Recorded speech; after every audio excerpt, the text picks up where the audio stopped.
Hi friends, ಎಲ್ಲರೂ ಹೇಗಿದ್ದೀರಾ? ಇದು ಟ್ಯೂಸ್ಡೇ ಸಂಜೆಯಿಂದ ಇದನ್ನು ವೀಡಿಯೋನ ಶೂಟ್ ಮಾಡ್ತಾಯಿದ್ದೀನಿ. ಸೊ ನನಗೆ ತುಂಬ ದಿನದಿಂದ ಸ್ವಲ್ಪ ಹುಷಾರಿರಲಿಲ್ಲ, ಹಂಗಾಗಿ ಅಪ್ಲೋಡ್ ಮಾಡೋಕ್ಕಾಗಿರಲಿಲ್ಲ. ನನ್ನ ಮಗನಿಗೂ ಕೂಡ ಸ್ವಲ್ಪ ಜ್ವರ ಇತ್ತು, ಹಂಗಾಗಿ ಅಪ್ಲೋಡ್ ಮಾಡೋಕ್ಕಾಗಿರಲಿಲ್ಲ. ಸೊ ನನ್ನ ಮಗಳು ಹಾಲು ಕಾಯಿಸ್ತೀನಿ ಅಂತ ಕೂತ್ಕೊಂಡಿದ್ದಾಳೆ. ಸಂಜೆ ಆದರೆ ಸಾಕು, ಅವಳು ಒಂದು 6 o'clock ಹಂಗೆ ಅವ್ರಿಗೆ ಹಾಲು ಕಾಯಿಸ್ಕೊಡ್ತೀನಿ. ಹಂಗಾಗಿ ಆ ಟೈಮ್ಗೆ ಬಂದು ಅವಳು ಕುತ್ಕೊತಾಳೆ. ಅವಳೇ ಬಂದು ಕುತ್ಕೊಂಡ್ಬಿಡ್ತಾಳೆ, ಅದೆಲ್ಲ ಏನಿಲ್ಲ. ಎದ್ದು ಎದ್ದಿದ ತಕ್ಷಣ ಬಂದು ಕುತ್ಕೊಂಡು ಹಾಲು ಕಾಯಿಸ್ತಾಳೆ ಅವಳೇ. ಹಂಗೆ ಫ್ರೂಟ್ಸ್ ತಿಂತೀನಿ ಕೊಡು ಅಂತ ಹೇಳಿದ್ಲು, ಹಂಗಾಗಿ ಫ್ರೂಟ್ಸ್ನ ಇಸ್ಕೊಂಡು ತಿಂತಾಯಿದ್ದಾಳೆ. ಅವಳಿಗೆ ಒಟ್ಟಲ್ಲಿ ಯಾವಾಗಲೂ ಬೆಳಗ್ಗೆ ಸ್ಟಾರ್ಟ್ ಮಾಡಿದ್ರೆ ಸಂಜೆ ಮಲಗೋವರೆಗೂ ಏನಾದರೂ ಒಂದು ಇಸ್ಕೊಂಡು ತಿಂತಾನೇ ಇರ್ತಾಳೆ. ಬೇಡ ಅಂದ್ರೂ ಕೇಳೋದಿಲ್ಲ. ಹಂಗಾಗಿ ಏನೋ ಒಂದು ಮನೇಲಿ ಒಂದು ಹೆಲ್ತಿಯಾಗಿ ಅವಳಿಗೆ ಫ್ರೂಟ್ಸು ಏನು ಬೇಕೋ ಅದನ್ನು ಮಾತ್ರ ನಾನು ಕೊಡ್ತಾಯಿರ್ತೀನಿ. ಸೊ ಅದಕ್ಕೆ ಅವಳು ಹಾಲು ಕಾಯಿಸೋವರೆಗೂ ಸ್ವಲ್ಪ ಫ್ರೂಟ್ಸ್ನ ತಿಂತಾಯಿದ್ದಾಳೆ. ಅದಾದಮೇಲೆ ನಾನು ಅವರಿಬ್ಬರಿಗೂ ಹಾಲನ್ನ ಬಿಸಿ ಮಾಡಿಕೊಟ್ಟು ಬಿಸ್ಕೆಟ್ನ ಕೊಟ್ಟೆ. ಅವಳಿಗೆ ಇವಾಗ ಕೋಪ ಬಂದುಬಿಟ್ಟಿದೆ. ಯಾಕೆ ಅಂತಂತಂದರೆ, ನಾನು ನಾರ್ಮಲಾಗಿ ಎಷ್ಟು ಬೇಕೋ ಅಷ್ಟೇ ಕೊಡ್ತೀನಿ, ತುಂಬ ಜಾಸ್ತಿನೂ ಕೊಡೋಕ್ಕೆ ಹೋಗಲ್ಲ ಮಕ್ಕಳಿಗೆ. ಏಕೆಂದರೆ ಎಷ್ಟು ಬೇಕೋ ಅಷ್ಟೇ ತಿನ್ನಬೇಕು ಮಕ್ಕಳು ಕೂಡ, ತುಂಬ ಅತಿಯಾಗಿ ತಿನ್ನಬಾರ್ದು ಅಂತ. ಅವಳು ಬಿಸ್ಕೆಟ್ ಕೊಟ್ಟಿದ್ದೆ, ಅದು ಸಾಲಲ್ಲ ಅಂತೇಳಿ ಕೋಪ ಮಾಡ್ಕೊಂಡು ಕೂತಿದ್ದಾಳೆ. ಅದಕ್ಕೆ ಈ ಥರ ಮುಖ ಮಾಡ್ಕೊಂಡು ಕೂತಿದ್ದಾಳೆ. ನಾನು ತಿನ್ನಲ್ಲ ಅಂಥೇಳಿ ಹಠ ಮಾಡ್ತಾಳೆ. ದಿನ ಅದೇ ಮಾಡ್ತಾಳೆ, ತಿನ್ನಲ್ಲ ಅಂತ. ಎಷ್ಟು ಸ್ವಲ್ಪನೇ ಸಾಕು ಅಂತ ಹೇಳಿದ್ರೆ ಅವಳು ಕೇಳೋದಿಲ್ಲ. ಆದರೆ ನನ್ನ ಮಗ ಏನು ಆ ಥರ ಏನಿಲ್ಲ, ಅವನು ಎಷ್ಟು ಕೊಟ್ಟರು ಅಷ್ಟು ತಿನ್ನುತ್ತೆ ಅಷ್ಟೇ. ಇಷ್ಟೇ ಬೇಕು ಅಷ್ಟೇ ಬೇಕು ಅಂತೇನು ಹಠ ಮಾಡಲ್ಲ. ಇವಳೇ ತುಂಬಾ ಹಠ ಮಾಡ್ತಾಳೆ, ಎನಿ ಟೈಮ್ ಹಠ ಮಾಡ್ತಾಳೆ.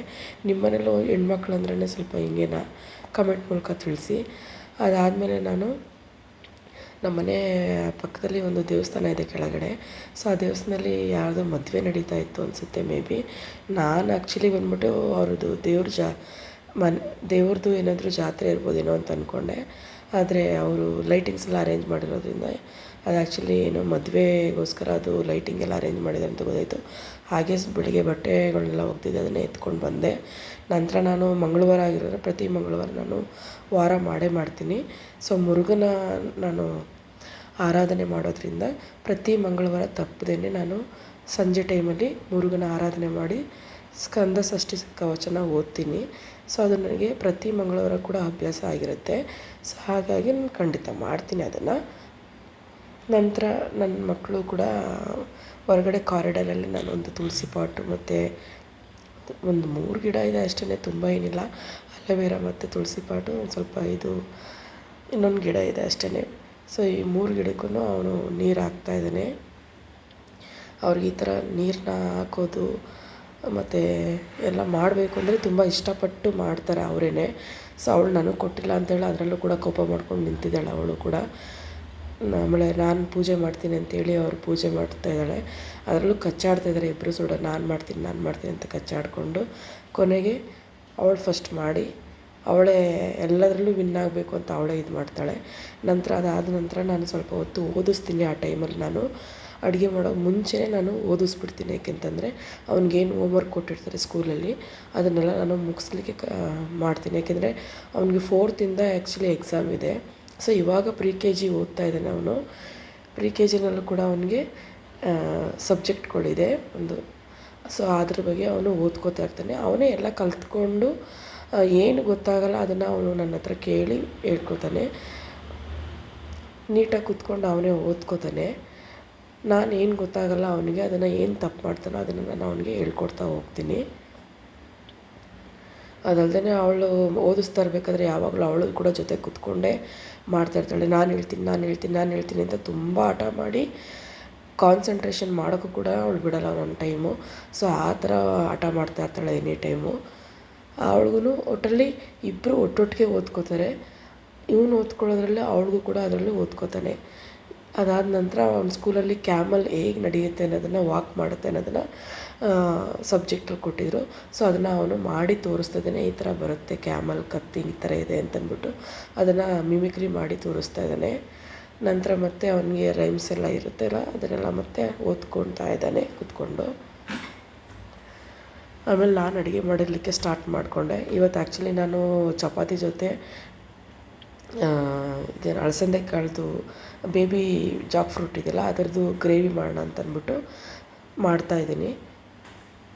ಒಂದು ಕುಕ್ಕರಲ್ಲಿ ಅದು ಫಸ್ಟು ಫ್ರೈ ಮಾಡಿಕೊಂಡು ಇದನ್ನು ಕುಕ್ಕರಲ್ಲಿ ಅದನ್ನು ಬೇಯಿಸ್ಕೊತಾ ಇದ್ದೀನಿ. ಕಾಳು ಮತ್ತು ಬೇಬಿ ಫ್ರೂಟ್ಸ್ ಇದೆಯಲ್ಲ, ಹಲಸಿನ ಹಣ್ಣಿನ ಕಾಯಿ, ಅದರದ್ದು ನಾನು ಪಲ್ಯನ ಮಾಡ್ತಾಯಿದ್ದೀನಿ. ತುಂಬ ಚೆನ್ನಾಗಿರುತ್ತೆ. ಯಾವಾಗಾದ್ರೂ ಅಪರೂಪಕ್ಕೆ ಮಾಡ್ಕೊಂಡು ತಿಂದಾಗ ತುಂಬ ಚೆನ್ನಾಗಿರುತ್ತೆ. ರೆಗ್ಯುಲರಾಗಿ ಯಾರೂ ಮಾಡಲ್ಲ ಆ್ಯಕ್ಚುಲಿ. ಇದನ್ನು ಅಪರೂಪಕ್ಕೆ ಮಾಡ್ಕೊಂಡು ತಿಂದರೆ ತುಂಬ ಚೆನ್ನಾಗಿರುತ್ತೆ. ಸೊ ಇದನ್ನೆಲ್ಲ ನಾನು ಫಸ್ಟು ಈರುಳ್ಳಿ, ಬೆಳ್ಳುಳ್ಳಿ ಇವೆಲ್ಲ ಹಾಕಿ ಫ್ರೈ ಮಾಡಿಕೊಂಡು ಒಗ್ಗರಣೆ ಕೊಟ್ಕೊಂಡು ಫ್ರೈ ಮಾಡ್ಕೊತಾ ಇದ್ದೀನಿ. ಒಂದು ಕಡೆ ಎಲ್ಲ ಬಾಯ್ಲ್ ಮಾಡಿ ಇಟ್ಕೊಂಡಿದ್ದೀನಿ ನಾನು ಅದನ್ನು. ಸೊ ಇದಕ್ಕೆ ಏನೇನು ಮಸಾಲೆಗಳು ಬೇಕು, ಶುಂಠಿ ಬೆಳ್ಳುಳ್ಳಿ ಪೇಸ್ಟು ಮತ್ತು ಸ್ವಲ್ಪ ಚಿಲ್ಲಿ ಪೌಡ್ರ್ ಇರ್ಬೋದು, ಮನೇಲಿ ಇರುವಂಥ ಖಾರದ ಪುಡಿ ಮಾಡಿಸಿಟ್ಟಿರ್ತೀವಿ ಎನಿ ಟೈಮ್ ನಾವು, ಅದಿರ್ಬೋದು, ಮತ್ತು ತೆಂಗಿನಕಾಯಿ ಮತ್ತು ಸ್ವಲ್ಪ ಈರುಳ್ಳಿ ಎಲ್ಲ ಆಡಿಸಿಟ್ಕೊಂಡಿದ್ದೆ ನಾನು. ಅದನ್ನು ಕೂಡ ಹಾಕಿ ಅದನ್ನು ಮಿಕ್ಸ್ ಮಾಡಿ ಎಲ್ಲ ಫೈನಲಾಗಿ ಎಲ್ಲನೂ ಏನೇನು ಹಾಕಿದ್ದೀವಿ ಎಲ್ಲ ಫೈನಲಾಗಿ ಅದನ್ನು ಮಿಕ್ಸ್ ಮಾಡಿ ಹಾಕಿದ್ದೀನಿ. ನಂತರ ಅದು ಹೇಳಿದ್ನಲ್ಲ ನಾನು ನಿಮಗೆ, ಅಲ್ಲೊಂದು ಮದುವೆ ನಡೀತಾ ಇದೆ ಅಂತಂದ್ಬಿಟ್ಟು. ಸೊ ಅದರದ್ದು ಮದುವೆದು ನೈಟ್ ರಿಸೆಪ್ಷನ್ ಇಟ್ಟಿದ್ರು ಅನಿಸುತ್ತೆ. ಆ ನೈಟ್ ರಿಸೆಪ್ಷನ್ದು ಇದು ಫೋಟೋ ನಾನು ಮಾಡಿದ್ದೀನಿ. ಇದೊಂದು ಚಿಕ್ಕ ದೇವಸ್ಥಾನ ಅಷ್ಟೇ, ಬಟ್ ಯಾರೋ ಅವ್ರ ಕುಲದವರು ಅನಿಸುತ್ತೆ, ಅಲ್ಲಿ ಒಂದು ಮದುವೆನ ಮಾಡ್ತಾಯಿದ್ದಾರೆ ಅನಿಸುತ್ತೆ. ಸೊ ಹಂಗಾಗಿ ಇದನ್ನು ನಮ್ಮ ಮನೆ ಹತ್ರನೇ ಇರೋದು ಕೆಳಗಡೆ. ಆಮೇಲೆ ಅಲ್ಲಿ ಊಟದ ವ್ಯವಸ್ಥೆ ಎಲ್ಲ ಮಾಡಿದರು. ಆ ಊಟದ ವ್ಯವಸ್ಥೆದೆಲ್ಲ ಅಲ್ಲೇ ಲೈನಲ್ಲೇ ಪೆಂಡಲ್ ಹಾಕಿ ಊಟದ ವ್ಯವಸ್ಥೆ ಕೂಡ ಜನಗಳಿಗೆಲ್ಲ ಮಾಡಿದರು. ಚೆನ್ನಾಗಿ ಅನ್ನಿಸ್ತು, ಯಾಕೆಂದರೆ ಫಸ್ಟ್ ಟೈಮ್ ನಾನು ನೋಡಿದ್ದು ಅದನ್ನು. ನಂತರ ನಮ್ಮದೆಲ್ಲ ಊಟ ಎಲ್ಲ ಆದಮೇಲೆ ಎಲ್ಲ ಮುಗಿಸ್ಕೊಂಡು ಒಂದೇ ಸಲ ಅವರಪ್ಪ ಒಂದು 9 o'clock ಹಂಗೆ ಬರ್ತಾರೆ. ನಮ್ಮದೆಲ್ಲ ಊಟ ಗೀಟ ಎಲ್ಲ ಮುಗಿಸ್ಕೊಂಡು ಆಮೇಲೆ ಸ್ವಲ್ಪ ಹೋಮ್ವರ್ಕ್ ಇತ್ತು ಅವನಿಗೆ, ಡ್ರಾಯಿಂಗ್ದೆಲ್ಲ. ಸೊ ಅದನ್ನು ಅವರಪ್ಪ ಸ್ವಲ್ಪ ಹೆಲ್ಪ್ ಮಾಡೋದಕ್ಕೆ ಸ್ಟಾರ್ಟ್ ಮಾಡಿದ್ರು. ನಾನು ಸ್ವಲ್ಪ ಆ ಟೈಮಲ್ಲಿ ನಾನು ಬಾಕಿ ಏನು ಕೆಲಸಗಳಿರುತ್ತೋ ಅದನ್ನೆಲ್ಲ ಪಾತ್ರೆ ಎಲ್ಲ ತೊಳೆದು ವಿಷಲ್ ವಾಶ್ ಎಲ್ಲ ಮುಗಿಸ್ಕೊಂಡೆ ನಾನು. ಆ ಟೈಮಲ್ಲಿ ಸ್ವಲ್ಪ ಅವರಪ್ಪ ಹೆಲ್ಪ್ ಮಾಡ್ತಾಯಿದ್ರು ಅವನಿಗೆ ಡ್ರಾಯಿಂಗ್ದು, ಪ್ಲಸ್ಸು ಪೇಪರಲ್ಲಿ ಫ್ಲವರ್ದು ಮಾಡ್ಕೊಬರ್ಲಿಕ್ಕೆ ಹೇಳಿದರು, ಮಾಡ್ತಾಯಿದ್ಲು. ನನ್ನ ಮಗಳು ಬಂದ್ಬಿಟ್ಟು ಕ್ಲೇನಲ್ಲಿ ಇಟ್ಕೊಂಡು ಅದನ್ನು ಡಿಸೈನ್ ಮಾಡ್ತೀನಿ ಅಂತೇಳಿ ಮಾಡ್ತಾ ಕೂತ್ಕೊಂಡಿದ್ದಾಳೆ. ಅವನು ಬಂದ್ಬಿಟ್ಟು ಲಾಸ್ಟ್ ಒಂದು ಪೇಂಟಿಂಗ್ದು ಪೇಜಲ್ಲಿ ಅವನು ಪೇಂಟಿಂಗ್ಸ್ನ ಶುರು ಮಾಡಿಕೊಂಡು ಮಾಡ್ತಾಯಿದ್ದಾನೆ. ಒಟ್ಟಲ್ಲಿ ಒಬ್ಬೊಬ್ಬರು ಒಂದೊಂದು ಮಾಡ್ತಾ ಹೋಗ್ತಾ ಇದ್ದೀವಿ. ಸೊ ಫೈನಲಿ ಅವನಿಗೆ ಇನ್ನೇನು ಎಕ್ಸಾಮ್ ಸ್ಟಾರ್ಟ್ ಆಗ್ತಾ ಇರೋದ್ರಿಂದ ಎಲ್ಲ ಪೋರ್ಷನ್ಸ್ ಎಲ್ಲ ಆಲ್ಮೋಸ್ಟ್ ಕಂಪ್ಲೀಟ್ ಆಗಿದೆ. ಹಾಗಾಗಿ ನಾವು ಕೂಡ ಸಂಜೆ ಟೈಮಲ್ಲಿ ಏನಾದರೂ ತುಂಬ ಇದ್ದರೆ ಮಾತ್ರ ಅವರಪ್ಪ ಬಂದು ಹೆಲ್ಪ್ ಮಾಡ್ತಾರೆ. ಇಲ್ಲ ಅಂತಂದರೆ ಆಲ್ಮೋಸ್ಟ್ ನಾನೇ ಆ ಕೆಲಸ ಎಲ್ಲ ಮುಗಿಸ್ಬಿಟ್ಟಿರ್ತೀನಿ. ಇಲ್ಲ ಅವನೇ ಕೆಲವೊಂದು ಸಲ ಕೂತ್ಕೊಂಡು ಅವನು ನಾನೇನು ಹೇಳಿಲ್ಲ ಅಂತಂದ್ರೂ ಸ್ಕೂಲಿಂದ ಬಂದ ತಕ್ಷಣ ಅವನೇ ಏನು ಹೋಮ್ವರ್ಕ್ ಕೊಟ್ಟಿರ್ತಾರೋ ಇಲ್ಲ ಸಣ್ಣ ಪುಟ್ಟದೆಲ್ಲ ಅವನೇ ಮಾಡ್ಕೊಂಬಿಡ್ತಾನೆ. ಅದೇನು ತೊಂದರೆ ಏನಿಲ್ಲ ಅವನ ಕಡೆಯಿಂದ. ಓಕೆ ಫ್ರೆಂಡ್ಸ್, ಇಷ್ಟೇ ಇವತ್ತಿನ ವ್ಲಾಗು. ಮತ್ತು ಹಲಸಿನಕಾಯಿ ಪಲ್ಯ ಹೇಗೆ ಮಾಡೋದು ಅನ್ನೋದನ್ನು ಅಪ್ಲೋಡ್ ಮಾಡಿರ್ತೀನಿ, ಒಮ್ಮೆ ಚೆಕ್ ಮಾಡಿ. ಬಾಯ್.